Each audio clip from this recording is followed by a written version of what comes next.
अनंतनाग में सीएम उमर का स्टेटहुड को लेकर बड़ा बयान। कहा, स्टेटहुड के लिए लोकतांत्रिक तरीके से जारी रखेंगे लड़ाई। लद्दाख की तरह युवाओं का खून बहते देखने के लिए नहीं हूं तैयार।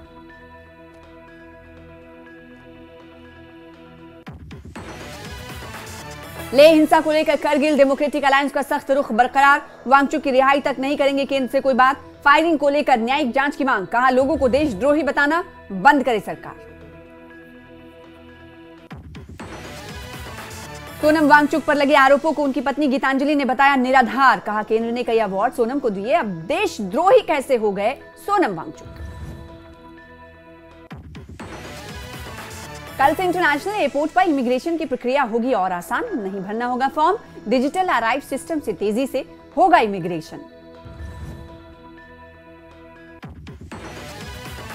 पाकिस्तान से क्वेटा में सेना मुख्यालय के करीब फिदायीन हमला। 10 लोगों की मौत, कई घायल। आत्मघाती हमलावर के निशाने पर था सेना मुख्यालय।